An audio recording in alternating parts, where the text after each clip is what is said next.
right.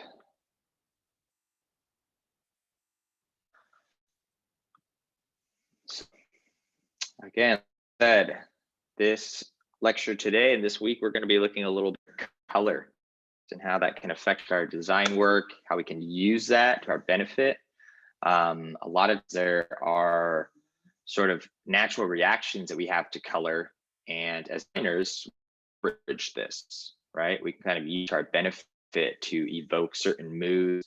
It basically becomes another tool that we can have in our designer tool belt to be able to pile up with other tools to reinforce whatever message that we're trying to do, right? And bring different interests to a piece or certain contrasts, things like that. So in this lecture, we're going to look at some specifics within color and also how color is categorized and what kinds of color palettes you can build and how color can be, again, an effective tool to communicate your design work. So color is the ultimate tool for symbolic communication. The decision that you make about color should be made with great care to ensure the success of your design piece. And in your piece, you should think about the mood that you want to convey, right? So this is important. And I think a lot of times in the beginning, it's something where, we want to get right into it, right? If we have some sort of design brief that's presented to us, we often get some sort of idea, at least for myself. I know when I was a design student, I would get some sort of idea, and it was really hard to break from that initial idea, which can sometimes work out, but that's always the best solution either.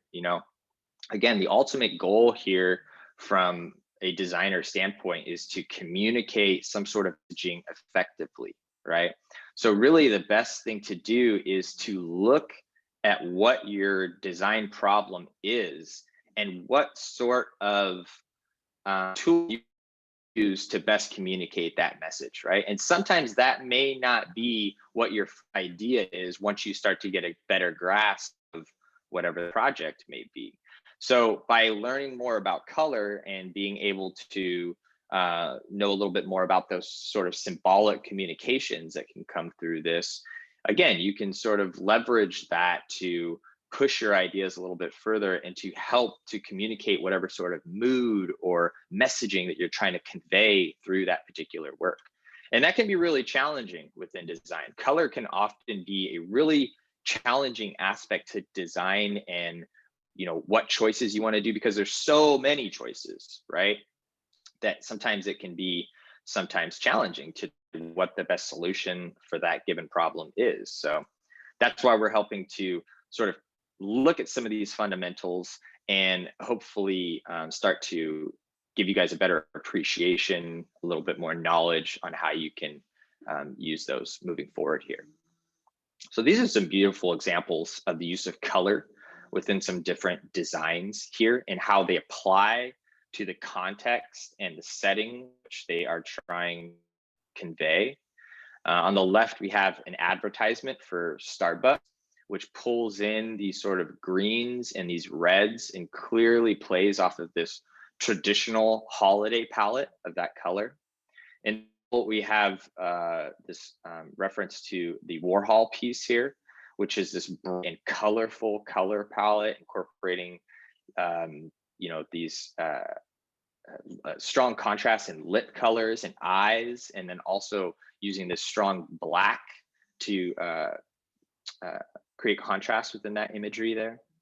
And then on the right, we have these letter forms that again are sort of neon colors, if you will, put this darker background to really make those pop and feel like they're in the foreground and sort of jump off of the hand-drawn text that's being utilized there.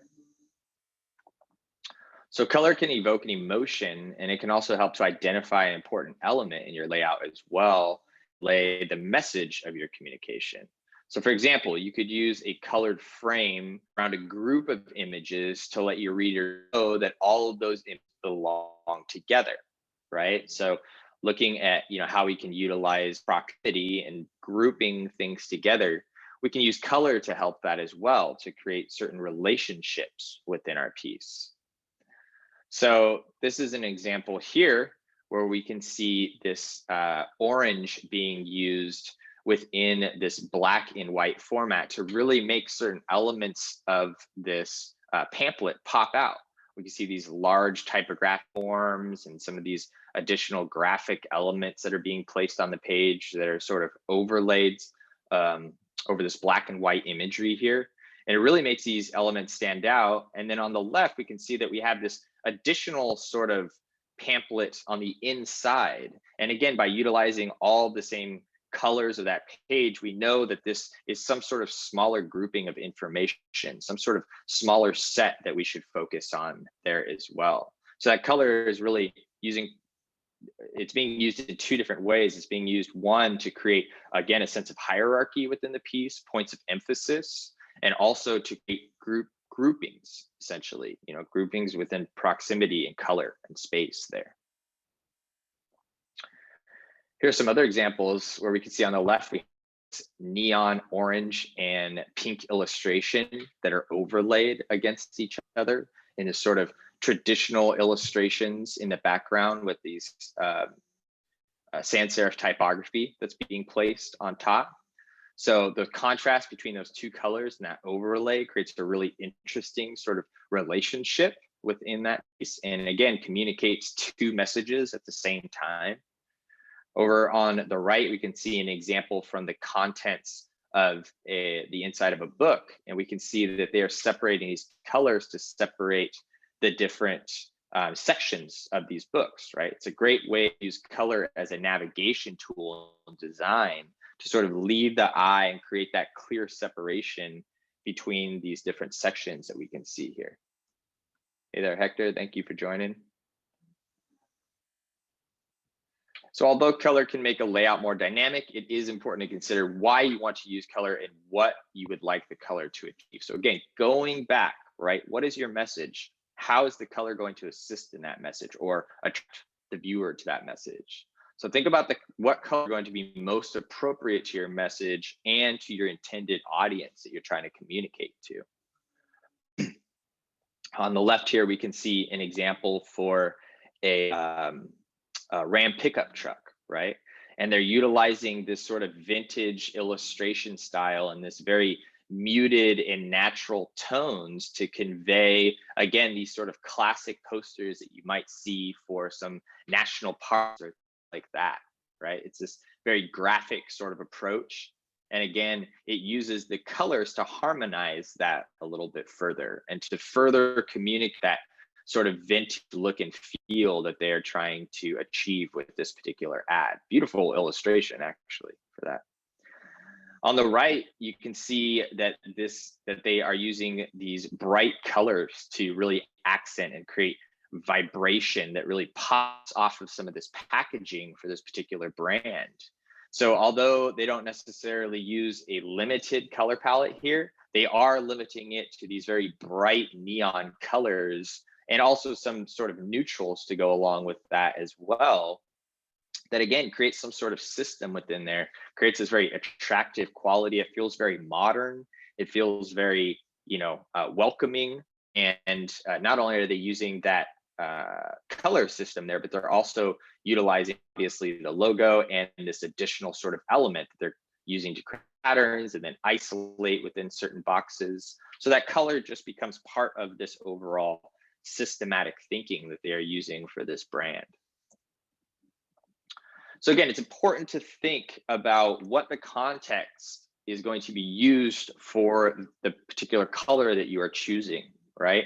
And you want to make sure that you are choosing a color that is appropriate. So for example, the Dallas Vietnamese community had petitioned a brand called Yums to change their logo because the choice of a red star represents communism and is a point of contention. And researching and finding cultural associations are very important. With community, it didn't really sit well to have that sort of color and stance be shown within that particular community there. And that was just something that, again, not very well thought out by the designer and not really having a well understood idea of the different contexts of how that color might be understood, in that particular community. So colors are gonna mean different things within different areas of the world, and so on and so forth. And we're gonna look at that a little bit further in part 2, where we're gonna identify a single color that you guys are gonna choose. You're gonna dive into it a little bit deeper and look at some meanings behind it, and actually look at some different worldly meanings that might possibly be attributed to those particular colors. It can differ. So one of the most fun and challenging aspects of design is choosing the right colors. And the right colors can really bring a design to life, or it can destroy an other's, piece of work. So color can't necessarily ruin a piece, but whoops, sorry, a little bit of an unstable. Can you guys hear me okay? Okay. Let me know if anything hiccups here. I've got a little unstable internet connection, it sounds like. Color can't rescue a piece that isn't well designed in the first place, though, either, right? It's not a cure-all for your design necessarily. It's simply just a tool to go along with those additional pieces as well. So these are some examples of some color studies, essentially, and some uses of color in advertisement and book design here as well. So on the left, we have the book Interaction of Color by Joseph Albers. And he actually wrote an entire book about color theory and about how color relates to one another, how we perceive color, and how different relationships of colors sitting next to one another create a different sort of emotion, and so on and so forth. He was a huge proponent of color theory and studying those unique qualities that are behind color as well. And then on the right, we can see an advertisement for Ford, which again is using color theory. This was created by Hans Hillman, who is also a big proponent of color within his work and how that can be experimented with to create different emotions and feelings for a viewer.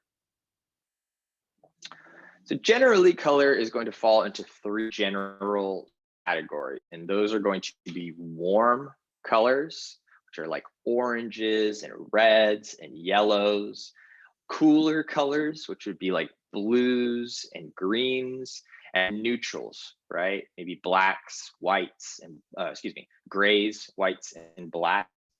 So the way we mix colors along with the attention to value can add interest and enhance the design concept or convey specific messages as well. So cooler colors, those sort of blues and those greens, so on, they tend to have a more calming effect. And they are at one end of the color spectrum. So sometimes they can feel a little bit colder, sometimes a little bit more impersonal and antiseptic. And at the other end, the cool colors can be a little bit more comforting and nurturing.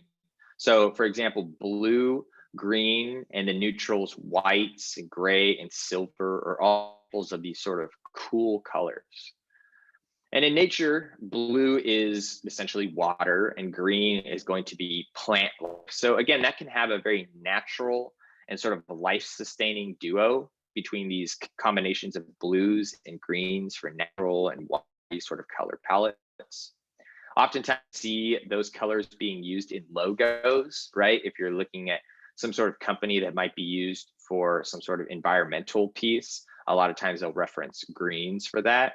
Or if you're in the medical field, a lot of times, again, you might see something where they're using some sort of blues or some cooler colors to reference those as well.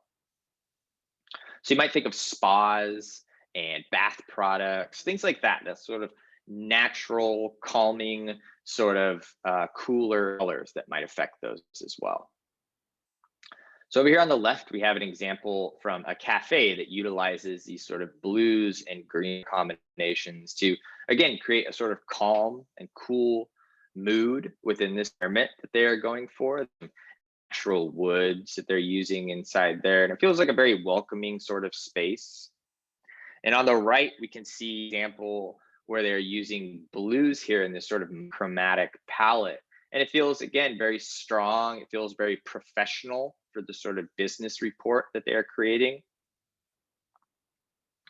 Here we can see on the left where the calm blues on the design of the exterior of the bottle sort of complements that cool water that is found on the inside, right? The contents inside there as well, which is obviously clear, but by adding that color to the outside of the bottle, it kind of conveys the message a little bit further. And then in the middle, we can see this rug that's pulling from those cooler palettes to, again, create that calming effect if you want to have that in your home or your office there. On the right, example of this color palette being used in a graphic with this sort of monochromatic color palette of these blues and greens that are overlapping each other. And again, creating some sort of depth within that space, changing the contrast in those tones to reference that sort of ocean color that might be found. Those are our sort of cooler colors that we might want to reference. Again, going back to nature and that sort of calming effect generally. And then also sort of heat up those cooler color palettes as well by adding a dash of warm colors inside there. So by combining cool and warm color together, you can sort of warm up a design or a blue palette. You can also choose deeper blues with some sort of red or not quite purple, some sort of navy blues might be introduced in there as well.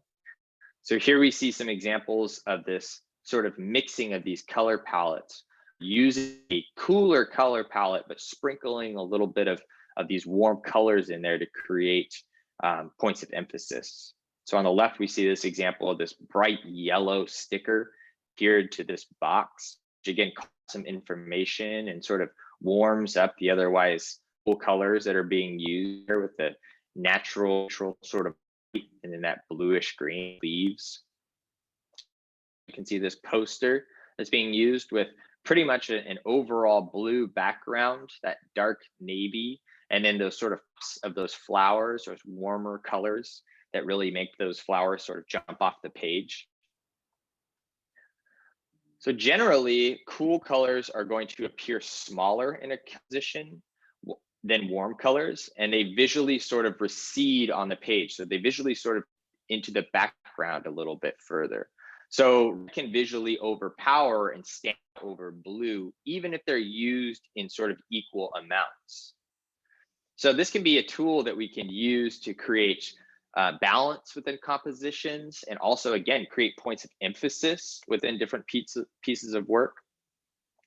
So this is a good example over here on the left, where we can see this cover for the New Yorker, where they're using this very cool color, right? We have these dark navies and then this sort of lighter purplish blue color that's being used in there.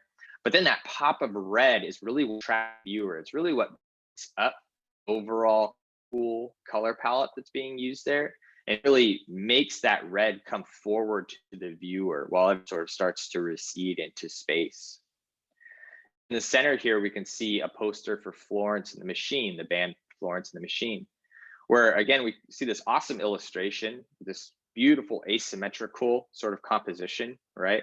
This wave that's coming out of the bottom left-hand corner, this tension that's being created by all these animals that are sort of chasing this sailboat that looks like it's almost going to fall off the edge of this wave. And then again, we see these bright reds that are creating this strong balance within the composition, right? You'll notice that they're balancing that little sort of red sun, if you will, up in the top left-hand corner with these red rocks in the bottom right-hand corner. And they're also utilizing a little bit of that within the flags of the sails here and the typography to sort of balance out the effect and warm up some of that cooler color palette, while again, bringing some points of emphasis and interest to the piece. So these are very contrasting colors, these reds and these blues. They can often be very dramatic in use of design work. But again, as you can see, they can create a lot of contrast and a lot of emphasis between the two. And again, just looking at these two shapes here, they are both equal size, but because that on the left is red, it's generally going to stand out a little more than the blue, right? Even if you just look at those two, you'll notice that your eye is generally more attracted to the red, and the blue almost seems to recede into space. It's almost like it doesn't have quite as much emphasis, even though they are the same size. So generally those warm colors are going to come out to you in the design, while those cooler colors are going to kind of fall into the background a little bit. Now, we looked at how we can sprinkle those into cooler colors, but warm colors can generally rev us up and sort of get us going. So the warmth of these reds, these yellows, these oranges can often create excitement or even anger. We tie it into that emotion of anger, right? I often think of, how many of you guys have seen the movie Kill Bill? You guys seen that before? I know it's out a few years, right? See a couple thumbs up. So you know when she kind of goes into her little rage, everything goes red and that sort of siren goes off, right? It's kind of the use of color in that as well to kind of communicate that, in that intense emotion that she's feeling at the time there. So it's, they're again generalizing into that feeling that we naturally have towards those colors to emphasize that within their communication in that particular film. So warm colors can convey those emotions from simple optimism to, again, strong violence, like we were referring to. The neutrals of black and brown can also carry warm attributes sometimes, depending on how they are sort of toned. In nature, warm colors represent change, as in the changing of the seasons or the eruption of a volcano. So here we have some examples where they're using this sort of red color palette to create these very warm sort of feelings and emotions that are coming through these particular pieces. So on the left, we can see this poster where they're utilizing this monochromatic red color palette. And again, it creates this sort of, goes back to the meaning of what's about, which is this sort of bike ride related to love for Valentine's Day, essentially. So, they're tying the color and imagery and then into the message that just furthers that. We kind of referenced this in the beginning, but this is another example of that Starbucks ad, which we can see in the center, which again really has that strong classic holiday color palette, very traditional, which makes us automatically, sort of feel that they are trying to communicate the holidays here, and again forces this messaging by creating this conceptual piece of stacking these different drinks, sort of motif of a Christmas tree with the foams being stacked on top of each other. On the right, we can see this apple cider, which again is using that warm color palette to sort of convey the brand with that beautiful sort of vintage illustration and typography that they're using. Here we see some examples of the use of orange and yellow that often are associated with fall and the changing of the seasons. So again, there's this excitement in these colors that even exists in nature as well, right? So a lot of times, when fall rolls around, we'll see a lot of these colors, obviously not only in nature, but in advertisement, might see them on TVs or in magazines, what are the new hot things this fall, whatever it may be. A lot of times they'll use those sort of warmer colors to kind of evoke that emotion as well. So you can tone down these strong emotions of a warm palette with some soothing colors, some cooler colors, or some neutral colors. And again, sort of harmonize those two together, sprinkling in some pinks or pale yellows or peaches to sort of cool down some of those warmer colors and sort of use those in harmony. So again, we can see an example of that here where we have this nice contrast and combination between these warm and cool colors here on the left.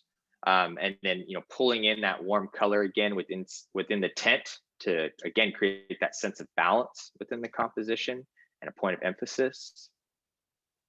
Over here on the right, we can see these sort of peach colors, these sort of warm, essentially neutrals and peaches that we can see, again, are being contrasted by, again, these sort of warmer blues and greens that we can see, right? They're being warmed up by those contrasting colors on the outside. So a nice contrast between those, a nice sense of balance and harmony within that design. So mixing cool and warm colors can, again, create a sense of calm and also excite within the viewer. They can be derived from a mix of cool and warm colors such as blue and red, or blue and yellow if you wanted to as well. We can see some of those combinations being used here. On the left, we can see this packaging with this orange accent that really pops off of the background and utilizes this color palette really effectively here. And then on the right, we can see this use of this red dot to, again, create this strong point of emphasis on this sort of fake book cover, if you will, for Tokyo Drift, right? Fast and the Furious, kind of a cool little throwback. So a cool blue and warm combine to create these sort of deep purples and even pale lavenders.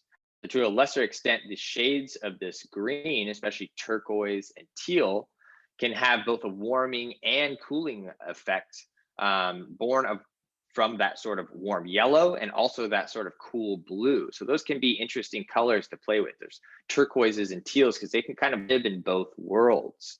And some light neutrals can do the same. Things like cream and that pale beige, even taupe, those can evoke some sort of warm or cool color depending what their surrounding colors are, essentially. So a little bit more neutral in that sense.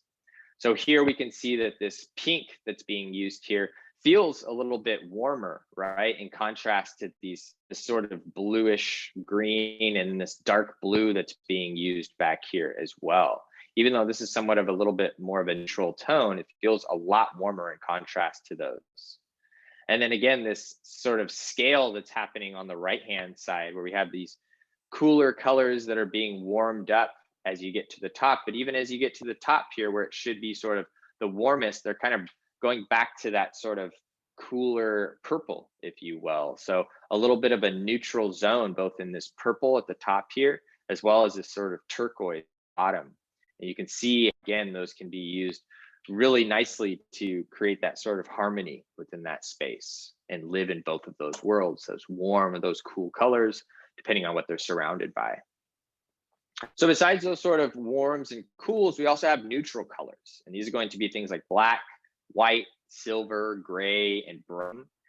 Oftentimes these neutral colors are going to make for good backgrounds. They'll serve to sort of unify diverse color palettes and often stand alone as a primary or focus of design. So here we can see an example of this muted color palette or neutral tones being used across this entire branding of this piece with natural wood finishes that, again, is a sort of natural and clean feeling for these particular elements.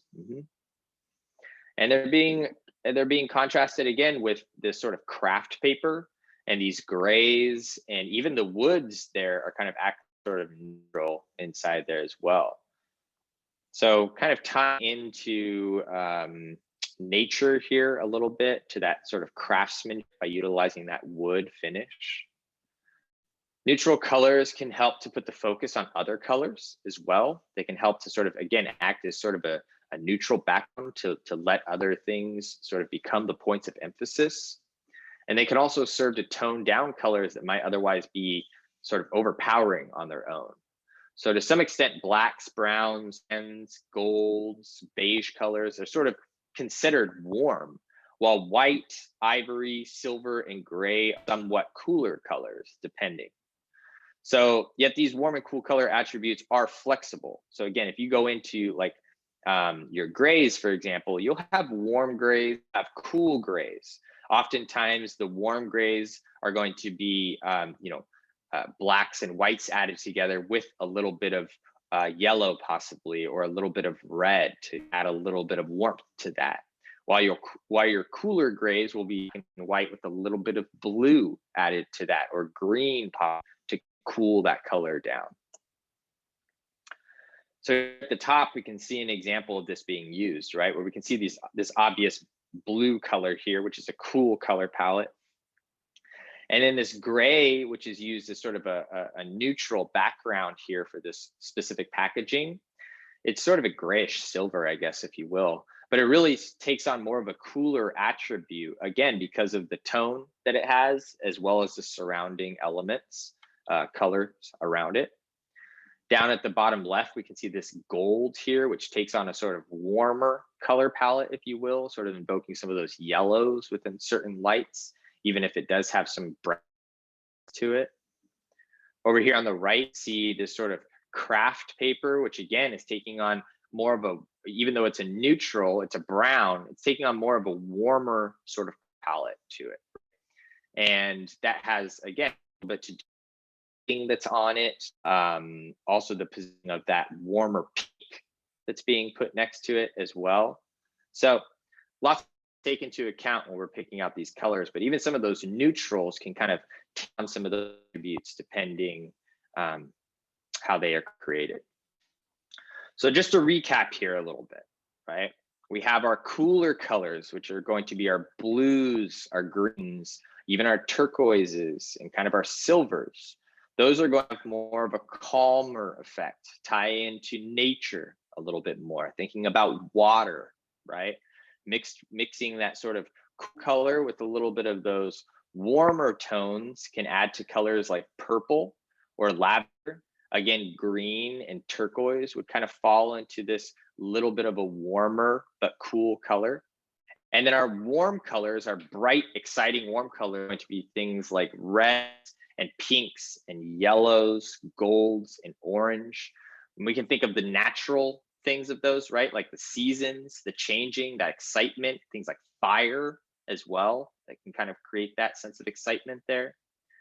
Sometimes those neutral colors as well are going to be unifying colors. So these are going to be colors that can work well in both spaces, also create that sort of gap or that bridge between warm as well. Those often are going to be used as backgrounds, such as brown, beige, ivory, gray, black, and white. Makes sense that a lot of times these kind of become our background colors because, again, they're very neutral. So those are looking at some of the basic groupings color. And now what we look at is some of the actual theory, some of the attribute colors have as well. So the first one out here is value and the value of our color. So value is within the darkness or the lightness of something. So value helps to give texture to everything around us. Every element has some sort of value to it. It just depends on how much it has. So when there is less value, it is actually going to be lighter on the page. We can kind of see that within the scale that's happening here. When we add more value to the piece, it's going to be darker on the page. And when we create less value, it's going to become on that page. Laying out pages and elements' value will be affected by its background and elements that are around it. So for example, a lot of text in a small area, it will make that look like it has essentially turned gray on there, right? It's like an area of color because there's literally being ink on that page in a small cluster. So it almost creates some sort of texture or gray spatial zone, right? Which is what we sort of use the boxes when we are creating our sort of text boxes as well, because essentially, you know, if we blur our eyes and we're looking at some sort of document with a lot of text, that's kind of what we see is these gray boxes in different areas, usually sort of white or a neutral color palette. So it's always about, go back here a little bit, it's always about density. So having a lot of text on that page can create that sort of gray effect. And we can also refer to this as sort of color on the, even though it's only gray and it's text being used, it essentially is putting color onto the page. And although we're not actually talking about on the page, we're talking about how dense or that iconography of the objects on the page are. So again, if you squint your eyes, you can kind of see how those are being represented. And again, we'll look at this within our texture in here a little bit as well. So here we can see an example, right? This is a map of London. And this is actually created using purely typography here to indicate the different areas and neighborhoods, parks, museums, and places in London. And if you notice, if you sort of squint your eyes, you'll notice that there's sort of this white spot through the image, right? And that's actually the Thames River and limited amounts intersections and streets in that space, right? Because obviously it's on the water. So it is actually being useful to help identify the shoreline, if you will, right? This moves this space here, and where that river sits, it's a little less dense on the page. So value is an important tool expressing the theme or the mood of your design. So if you use values of black, white, and gray in the design, you empower or change the mood of the design completely. So an example of this is the Beatles' White Album. You guys familiar with that album at all, or the artwork that's on that? I know it's before your time, but the Beatles are pretty popular. I see it from Savannah and Alec there. Well, if you didn't, it's a very white album. It's essentially, this card we can see, and they restrain these of value to really create a visual impact on the piece. This is an example of it here on the left. We can see that they just large landscape of white that's being used, and then they have title of the Beatles on the album cover. Utilize that color palette to really emphasize sort of message that was behind that as well, right? And then Jay-Z did a similar sort of thing to this. On the right, we can see that he's sort of paying homage, if you will.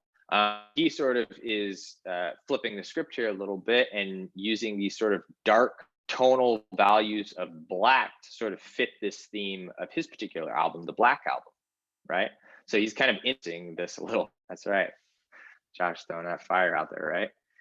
So you can see that he's essentially sort of inversing this, right? Utilizing those darker tones to create the same thing here, but having a sort of inverse effect. So these two albums are going to be, portrayed it differently, obviously, and have a different feel to them, just pure that's being used, that chromatic palette. So value helps to establish contrast by subtly shades of color or black and white. So again, value can help to find those middle grounds of those sort of grays, which we can see in this example on the left, where they're using white photography to sort of create a graphic there and create that sense of unity between all those different squares. Even though we can't see that full image, we're revealed enough of that image, and the color palette and the neutral color that's being used in all of those shapes brings again to thought those just principles that's like, oh, I see what's going on here. There's a bigger image back there, and it's just kind of being hidden or revealed between these shapes. It's a black and white image, so on and so forth. You can see that value is helping to reinforce that message. And same thing over here, right, where they're helping to really build that sort of depth in space as well, right? Value can often help to reflect certain light sources, or again, certain areas of lightness or darkness, which can create a sense of space within our two-dimensional forms. So it almost seems like these triangles or these triangular forms are sort of coming at you, if you will, because of the sort of different values that are used on the different planes of those shapes. If these were all the same value, this would not have nearly the same effect, right? It's because of that different value that sense of depth is there. So not only depth, but value also create movement and direction, right? You could think about the example here of the classic sort of Wile E. Coyote cartoon, if you will, where it sort of takes off in the dust, but that sort of dust, sort of diminishes and it still looks like the form of the body, if you will. It's kind of the same idea here. It creates that sense of movement by having a lighter color and then a darker color. You're almost seeing, like, for example, over here on the right, you're almost seeing this movement of where this piece started and where it's ending over here. You also notice that darker value, that black, again, comes out in space. It's literally like taking the red dot and the blue dot and desaturating those. If you look at the value of those two dots, the value of that red dot is going to be darker than the value of that blue dot, which makes sense. It comes out in space and the other one recedes further. And it all has to do with the value of that, right? Here on the left, again, we can see that element of movement that's happening by the use of value in this concentric circle that's sort of moving throughout this space. And then even over here on the right, again, this sense of movement by these shapes that are sort of going into their center here, if you will, within these spirals and these different values, again, on these different planes, which create that sense of space.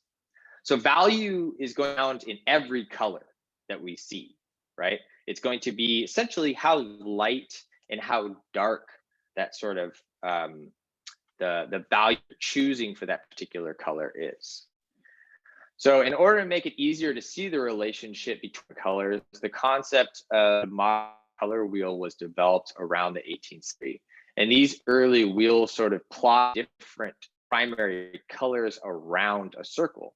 So mix different primary colors together in strict ratios, achieved secondary and tertiary colors of a color wheel that is being articulated here. And we can see that this blue, this yellow, and this red are all equally spaced, right? They're sort of on the edges. They sort of make up this sort of triangle, if you will, within this circle. And these other colors are being found in between them that, again, are being created by mixing these two colors together. So to create green, we would mix blue and yellow together and we would get green. And then to get orange, we would mix and red together. To get violet, we would mix red and blue together. So to create colors, we are using blue, yellow, and red. But what you can't do is you actually create blue, yellow, and red from other colors. So you have to have those primary colors in order to create the other ones. So it's kind of interesting, and this is where this color theory comes from, right? So again, these are all different specific colors you can see listed on this color wheel here. And these are actually referred to as hues, okay? So a hue is the position on the color wheel and it represents the base color itself. So an example of hue, again, would be blue, yellow, or red, orange, green. All of these are that we can see. And when we go into our spectrum color chooser on InDesign or Illustrator or Photoshop, what we're looking at is sometimes hues that we can choose from, and then different values, different points of saturation and things like that within those different hues. But the hue is going to be the color itself, okay? Then within that hue is going to be a saturation. So the saturation is going to represent how rich a color actually is. So low saturation results in overall color, eventually becoming gray when fully desaturated. So saturation is normally referred to as a percentage between 0 and 100, okay? So let's say you picture of bright Legos on a floor, right? So there's all these colors of Legos all over the picture of it, right? And that picture is at 100% saturation. It's showing those beautiful colors in their full light. If you kick down that saturation to 50%, everything is going to get very sort of muffled. Some of that color is going to sort of get desaturated from that color, from the photo. And then if you take it all the way down to 0%, it's actually just going to become a black and white image or a gray scale image at that point, right? So you go into Instagram and things like that, and you take a photo and you use some of those filters they have. If you look at like one of the black and white grayscale, it's essentially just desaturating your photo. It's taking away all the richness color that's there. So again, here we can see a scale where we can use of our sort of blue here, right? These different values of blues where they're getting lighter and darker. And then within each one of their values is actually saturation, right?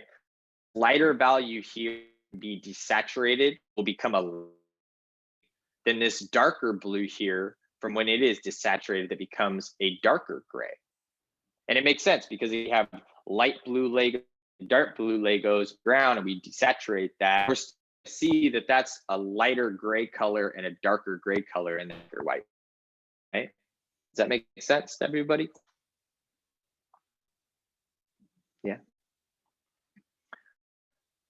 Good. So we have the saturation of the color and the value of that color that's there. And then we also have how bright a color is. So the brightness is typically going to be expressed as a percentage, again, between 0 and 100%. So yellow at 0% will actually appear black. Same yellow hue, saturation at 100% brightness will be the full yellow color, okay? So the brightness is essentially adding the color to, I should say the brightness to that particular there. So in addition to this, we have tints and shades. So tint is going to be any sort of hue that we looked at within that color wheel there, plus a little bit of sort of white to it, right? So if we take a hue of red and we add white to it, we're going to get this sort of pinkish color, right? And then a shade is going to be that hue with black added to it. So again, a shade of that same red and we add some black to it, we are going to get a darker sort of hue, this sort of, being red, if you will, right? Shades are going to be black. Shades are going to be the black and the tints are going to be the white that is added to that, okay? So we talked about primary colors a little bit and how those three colors are used to create all the other colors that are made. So again, those are going to be reds, your yellows, and those blues. And when we talk about these three colors, the primary themselves cannot be made without mixing or with mixing other colors together, right? You have to, if you're working with paints, for example, you would have to put those reds, yellows, and blues to get those other colors. You can't create a red. But what you can create is you can start to create these secondary colors. So once you have all of those primary colors, then you can start to go in and create your secondary colors, which are created by mixing primary colors together in equal proportions. So those secondary colors, again, would be orange, violet, and green. And our tertiary colors are going to be colors created by the mixture of adjacent primary and secondary colors. Tertiary colors are going to be named by the combining the names of the two parent colors. So orange and red would make reddish orange, actually, right? So let me show you an example of this here. So we have our primary colors. We're looking at our wheel here. We have our primary color, starting with our yellow, our blue, and our red. Let's say we have our yellow, our blue, and our red paints to create all of our additional colors here. We can't create these colors. We have to start with them as our primary. Now, if we were to mix blue and yellow, we would create our green. If we were to mix our two primaries of yellow and orange, and then a blue and red, we would get violet, right? So those are going to sit equally in between those two spaces on our wheel. So these are our secondary colors here. Now our tertiary colors are going to be found when you mix the two colors side by side. So if we mix our green and our yellow, we're going to get a yellow green. If we mix our yellow and our orange, we're going to get an orange yellow. So essentially you just combine those two colors together for that particular, okay? So that creates our entire color wheel that we can see with our primary, secondary, and tertiary colors.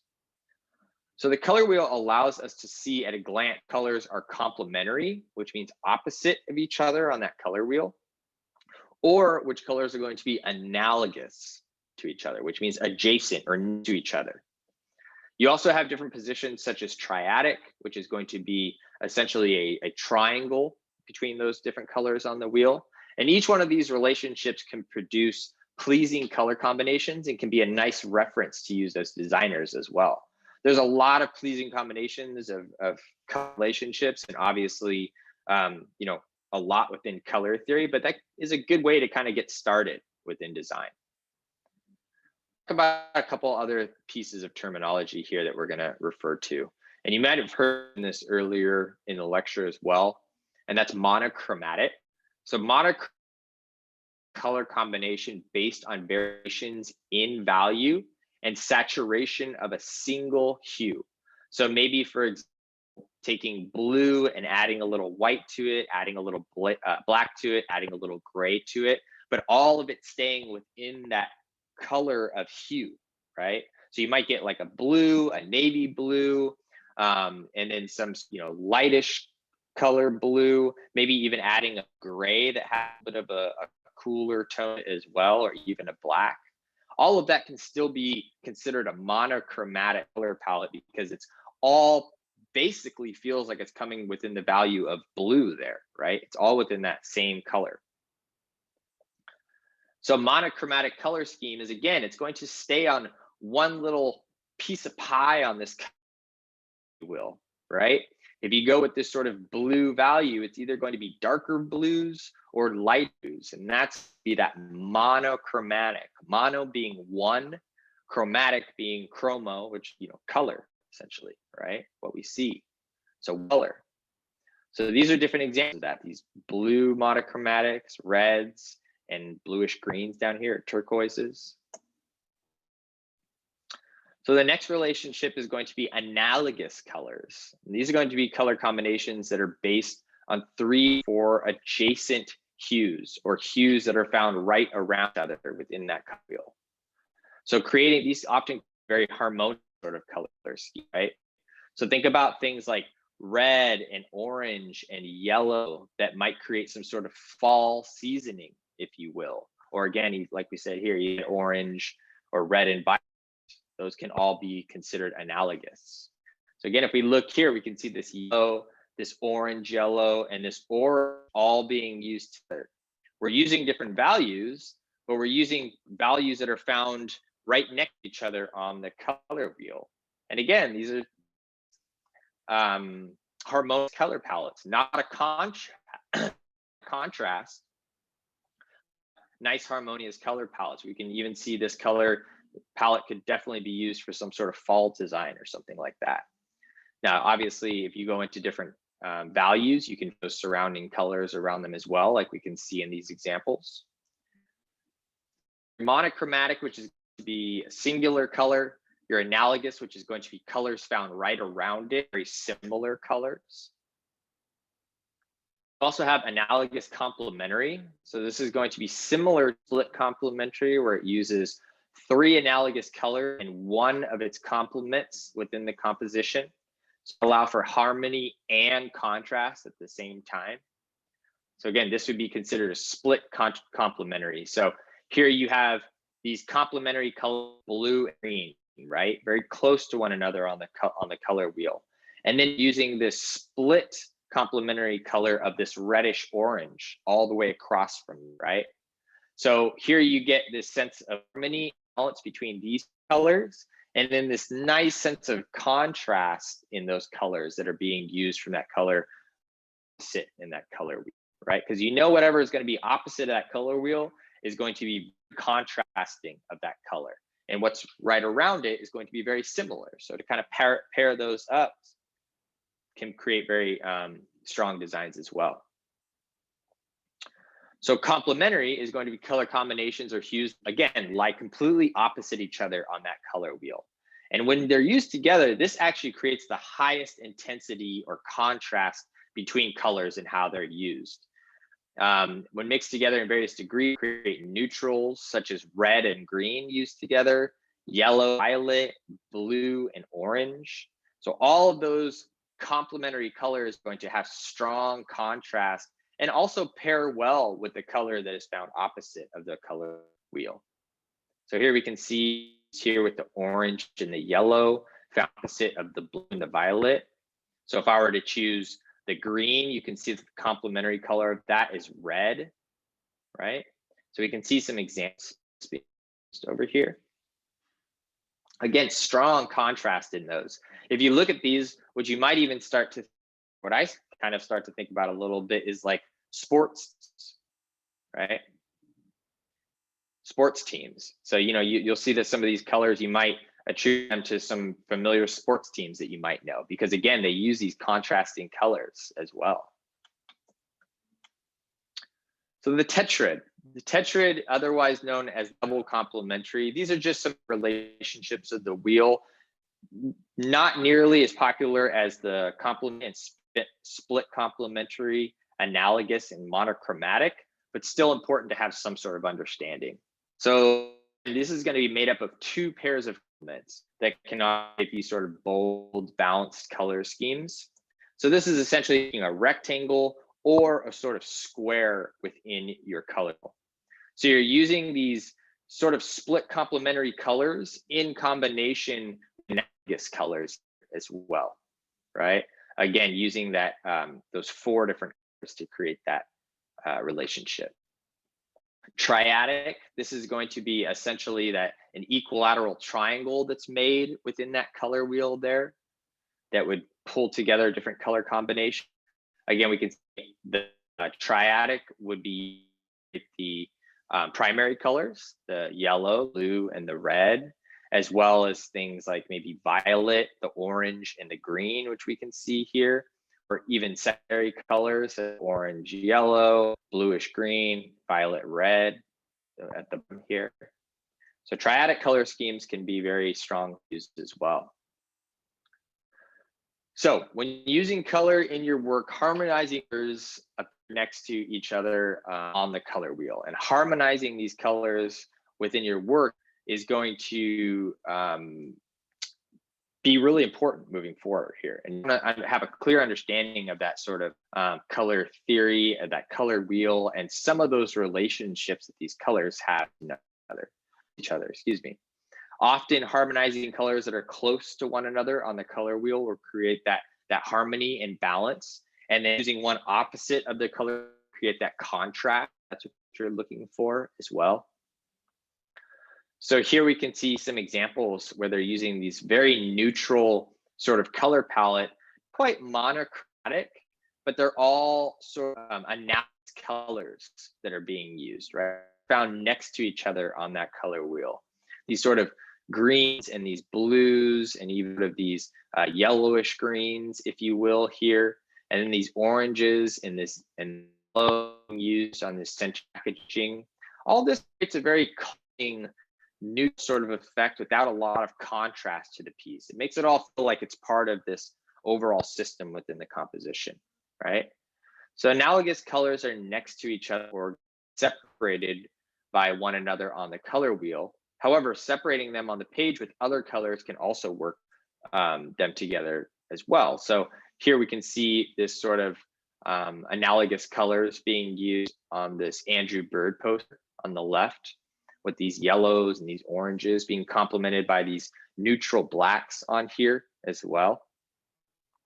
And on the right, we can see an example of this purple that again makes it much darker and almost more neutral over here in this monochrome that we see.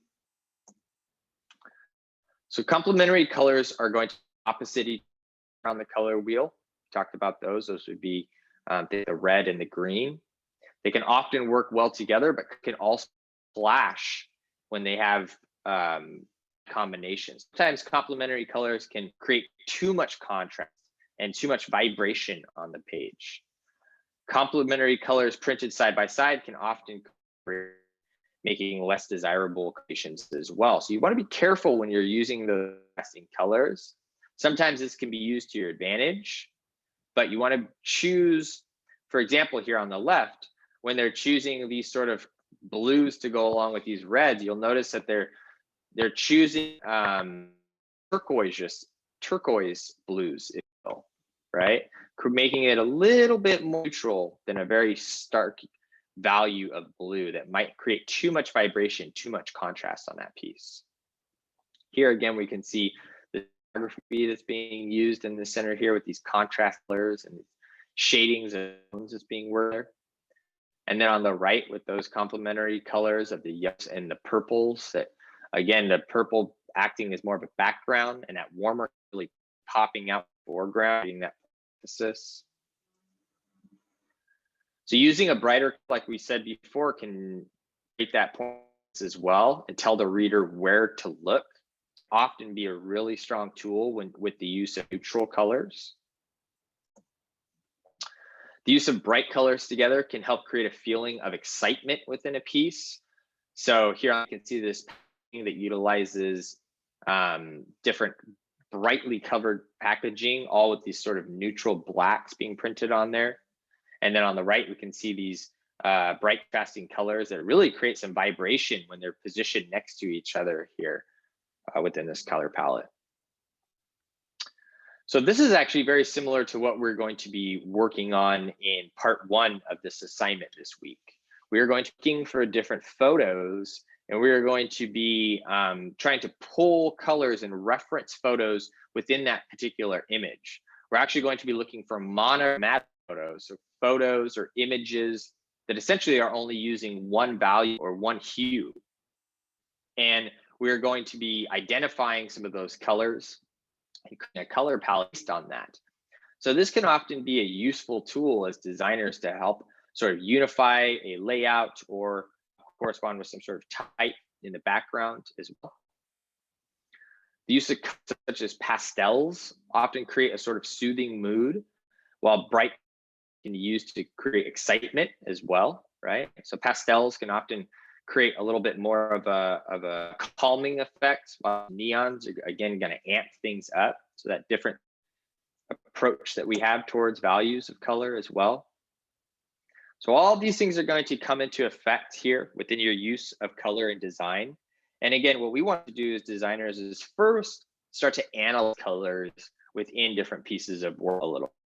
And that's what we're going to be doing with part of this assignment. So in the assignment, you are actually going to build color palettes from photographs.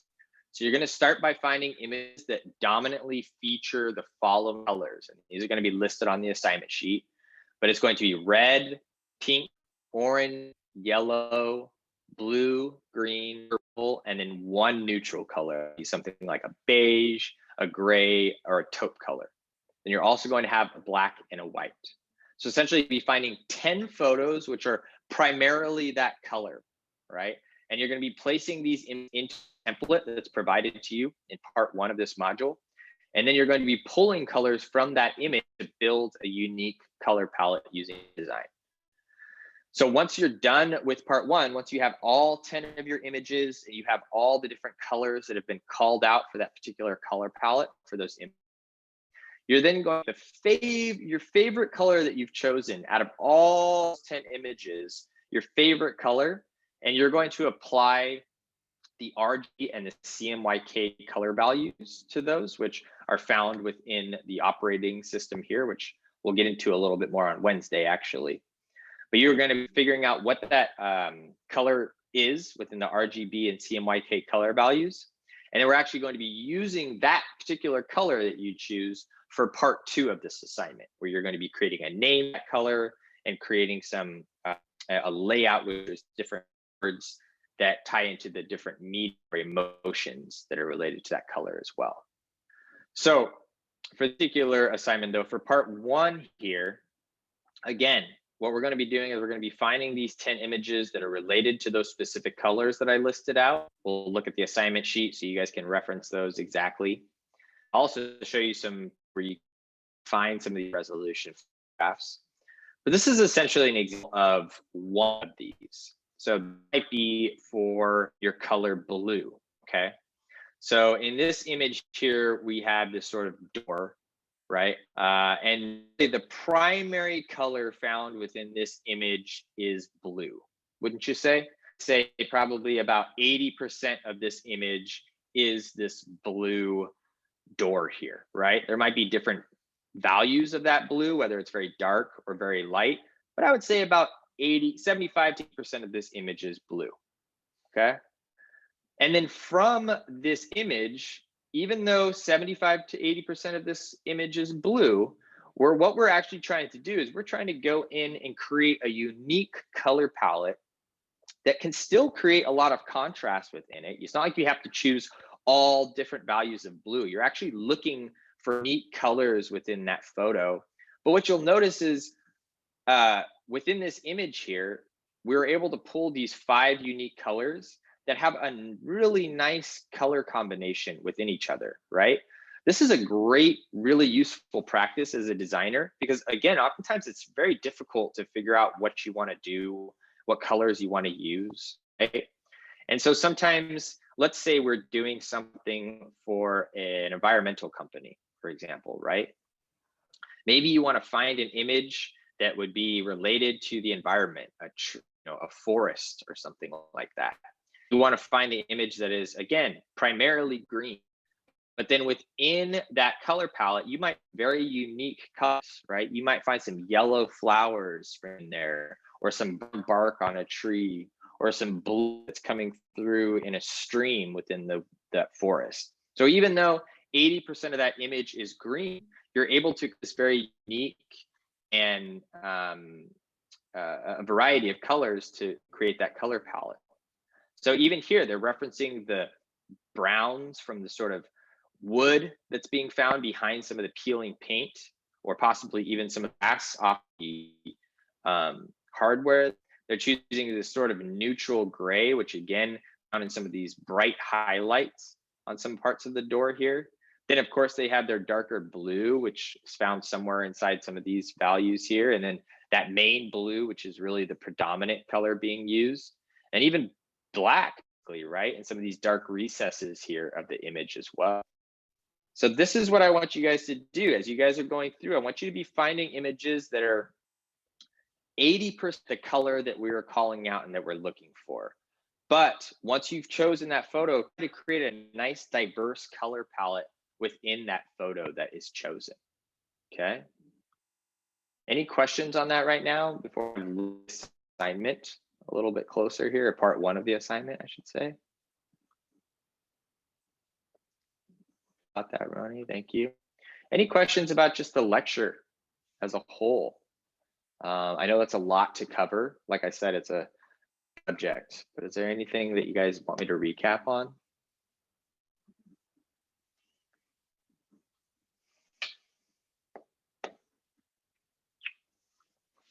Okay, well, let's go ahead and jump over to the learning modules here and take a look at what's going on in Canvas. So I opened up a new learning module for us here. It's under color.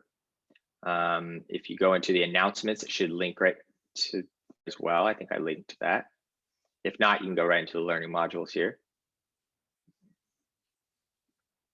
So again, let's not worry about part two right now. We are only going to worry about part one. Let's look at the assignment sheet.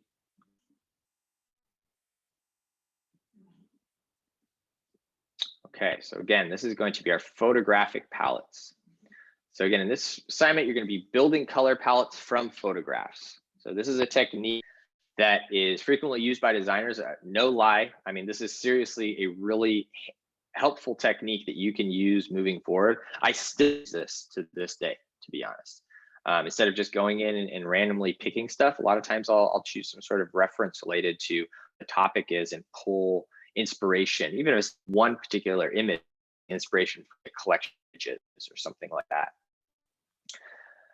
So to get, you're going to find images that dominantly feature the following colors. So this is where it lists out the colors that you need to include here. And there's 10 of them in total: red, pink, orange, yellow, blue, green, purple, then one neutral, which again could be something like a beige, a gray possibly, or a taupe.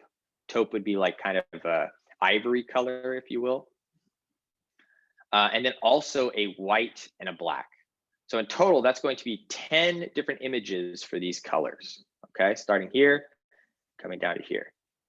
So be sure that the majority of images this color. So for example, you might find an image of a lush green forest for color green, right? Or again, at least 80% of that image should be that color. So you can use stock photos from sites such as Unsplash, Pexel, Pixabay. We'll look at that here in just a second. Those are websites that you can go to get high resolution images for free. And the objective is to place these images in InDesign template that's provided and to pull colors from the image to build a unique color palette. So make sure that your color palette does not have colors that are too similar to each other. Really striving for a color palette with 5 unique colors. This can be kind of challenging, but you'll be surprised at, again, how many colors you can find within these images. Be careful that you use the correct template depending on if you're using horizontal or vertical images. I'll show you that as well.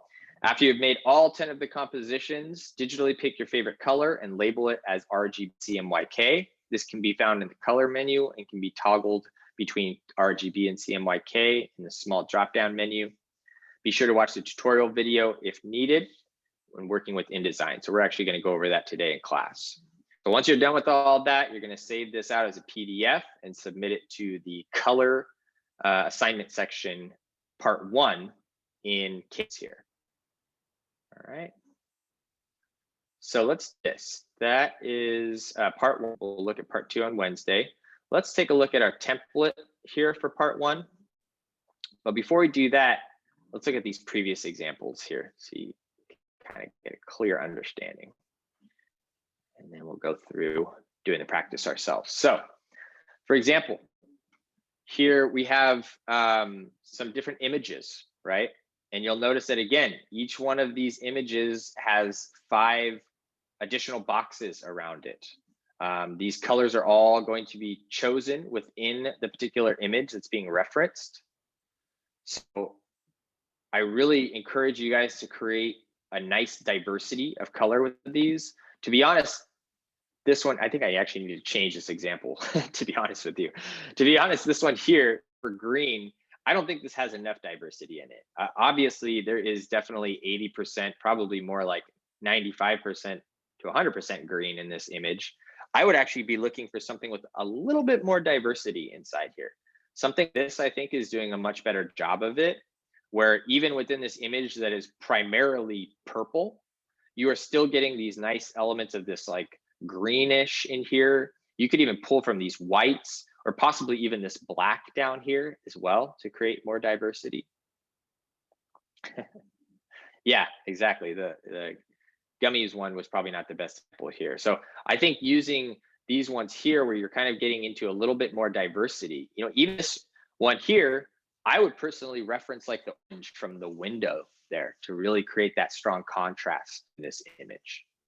But one thing you guys to look at here as well is the positioning of these. So you'll notice that some of these photos are horizontal, right?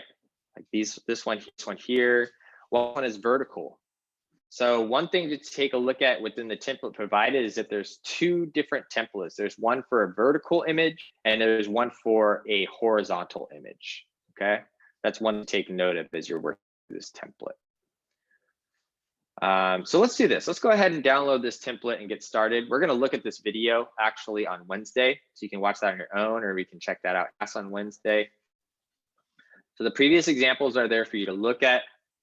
The assignment sheet is here to reference for those colors that you're actually going to be looking at, as well as the stock photo sites. So here's your list of colors, and here's the stock photo sites. First off, let me go ahead and download my template. I'm going to just click on this here, get that downloaded, and let's open this up to take a look at what that's like here. So there's an InDesign file, which I'm going to open up in InDesign and see what's going on.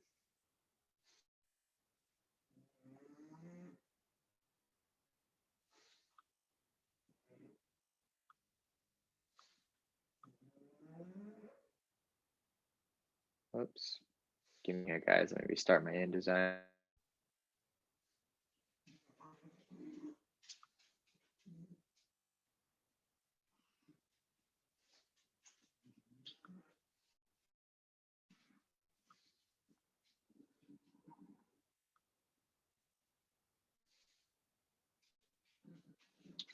So I'm gonna go ahead and open up InDesign, and I'm just gonna locate where I downloaded my template and go ahead and open that up. Open that up, you should see something like this here. So I'm gonna go ahead and come up to my workspace. I'm in my Essentials workspace, but I'm just gonna reset so that we're all seeing the same thing. So if you go into your workspace and go to Essentials, you should be looking at something like this. So this is what you're gonna notice, is that if you come over to pages, you're gonna have 2 different pages within this document. And this is what I was talking about. We have one page that's dedicated towards your vertical images. Again, this is always going to be referred to as your portrait format. And then you also have your horizontal or your landscape format, right? So depending on what format the photo that you choose is in, that's going to dictate the template that you use for this, okay? Obviously, you can choose horizontal or you can choose vertical, depending on what the photo is that you choose for that particular color. Does that make sense to everybody? Get a thumbs up if you guys are with me still. I want to make sure everybody's following along for this practice. Excellent. Alec, did you have a question?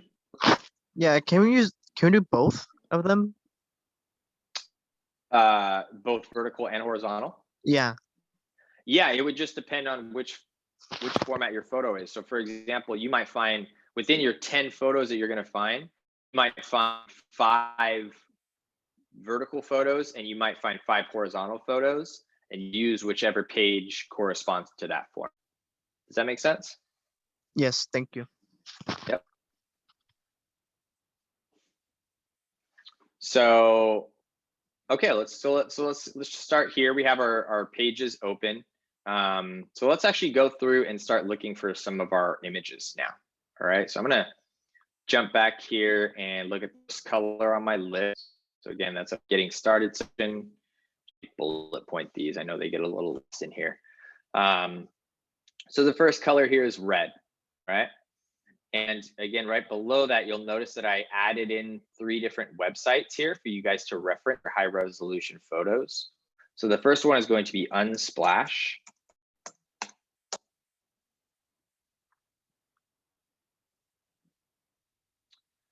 And the next one is going to be Pixabay. Any of these would work. And then what did I add for the last one? The last one was Pexels. So these are just different websites you guys can all reference. I'll go ahead and throw the links in the chat here for all of these. You could also reference Google Images if you wanted to. That's fine. It's really up to you where you want to collect these images. Just make sure that they're quality and they're not pixelated. So any of those links that I put in the chat will work for you. Let's start at Unsplash here. I generally tend to start here for some reason. I don't know why. So again, these are free high resolution photos that you can use outside of assignment, obviously. About who took the photo if you wanted to credit those. But for this particular project, we don't need to do that. We're just referencing these. So we are looking for images that have to do with the color red, right? So we could actually type in, red up here and start to see what kind of comes through. So this would actually give you images that are related to that color red, for example, right? So what we're looking for here is we're looking for an image that, piques our interest while also has additional colors inside and is predominant color of that photo. So I kind of like this one right here. And what you will notice is things like architecture and streets and things like that will often work really well for this assignment. So I like this one. I think it's dominantly red, right? We have that large red brick background. I'd say it's 50% of the image, but then we have some nice kind of color here that I can see will work well maybe to create the palette, like this sort of creamish yellow here, even this sort of, lightish neutral blue here, and kind of the blue from the piping, possibly the white and black from the bike here, things like that. So I dig this one. So basically, I'm going to go ahead and download this image. So I'm going to go ahead and come up here to download free. Each website will have a little different way to do this, but essentially click on the image and download that in one way or another. You'll notice here that it gives me who the photo was taken by. I wanted to, give that shout out to the individual. We don't need to do that at this point. And it's actually downloaded right here to my downloads section as well. So what I'm going to do now is I'm going to come back to my InDesign document. And I think this might be a kind of, oh, it looks like this is a vertical image. Actually, I'm not sure. Let me see. Open this image real quick. See. I think this might be a square photo. So this probably is not the best example, whether it's a horizontal or vertical format, since it's a square photo. So really you could use either one of these for this particular one, right? I think I'll use the vertical to get a little bit, the horizontal, to get a little bit of that bike in the doorway and stuff like that. And when we do the next one, we'll make sure to choose one that's either or. But if it is square, you can choose either your vertical or horizontal. choose my horizontal. And what I'm going to do is I'm actually going to copy this page so that I can keep this one as my master page or my foot. So I'm going to come over here to my page 2, and I'm just going to drag this all the way down to my new page on down here. Okay. And again, what that's going to do is it's just going to copy that page for me. I have 3 pages, and I'm going to use this page to start my document. Okay. So what I'm going to do is I have this particular composition. I have this image over here, box, right? I can tell that this is a box here, red, and then I have 5 rectangles below that are going to be used to call out the color inside there. The first thing I want to do is I want to select on the box, my image box, and I come up here to File and go to Place. And when I do that, it's going to bring up a dialog box and say, well, what file do you want to place here? And I'm going to go ahead and find that file that I just downloaded to my downloads. It's in here somewhere. Way too much stuff. There it is. You might even want to create a folder on your desktop or something like that. That'd probably be smart to do, but it's up to you. So let me do that again. I'm going to go to Place, and I'm actually just going to click into this box that I have. Right, it's going to go ahead and place that photo box that I already selected. Yeah, Roni, you had a question? Yeah, the pictures that we have to get, does it have to be like landscapes or natural, or could it be illustrations too? They have like good shapes and color. Good question. I would stay away from other pieces of artwork. We're actually looking at sort of the real world for this. So it doesn't necessarily have to be like a forest, but it does need to be some sort of image based on real world qualities. Okay, perfect. Thank you. Yep, good question. Very good question. Yeah. For artwork to reference.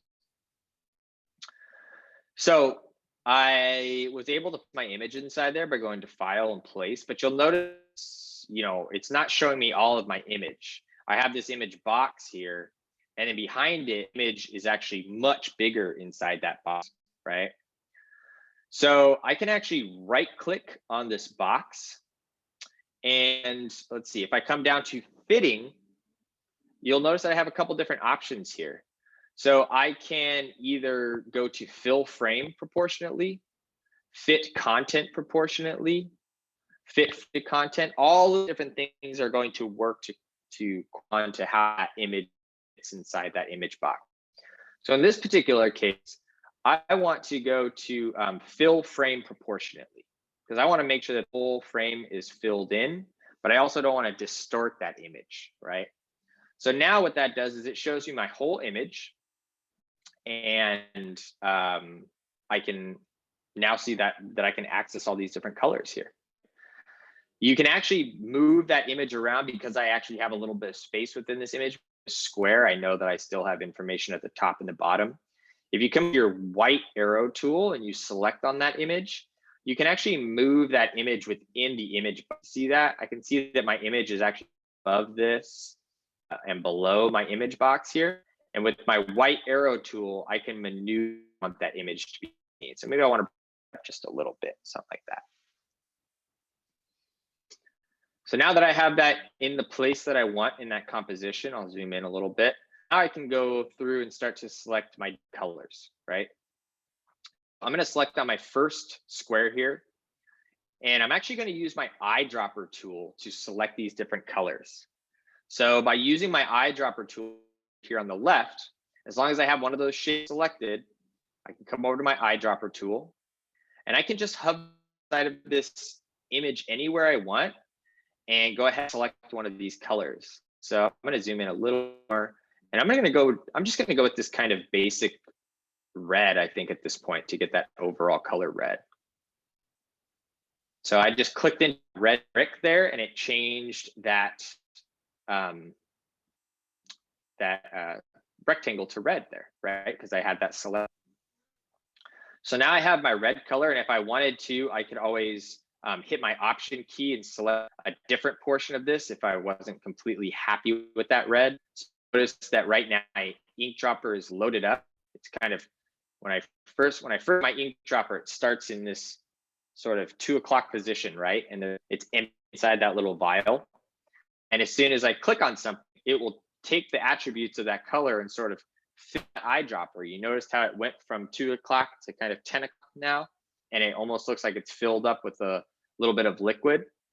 That means if I wanted to add that color to things, all I want to do is go over that object and click on them, right?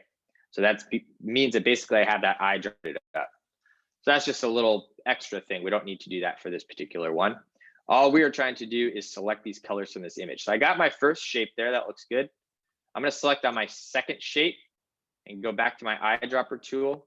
And this time I'll pull some yellow from the door here. Kind of like that, a little bit lighter. That's looking good. Now I'll go over to my third shape, select on that using my black arrow tool, and come to my eyedropper tool, which is also the shortcut is I on your keyboard. And now I can select an additional color as well. Maybe I want to do something like some of this blue off of this little meter there. That's looking kind of cool. Now let me go back to my black arrow tool, select on my fourth rectangle. And I think I'll actually get a darker tone of red inside here to kind of balance that out. It's looking kind of nice. And then for my last color, let's go with, you could either go with some sort of neutral from like block here, or possibly even from that piece there. I'm kind of liking that. Got some nice balance there. So this is a very subjective process, as you can see, but look at here. We took this photo that was primarily red, about 80%, and we found this beautiful color palette here that off of this photo, right? It has some nice balance within these colors that we've chosen, contrast as well, and now we're ready to basically move on to the next one.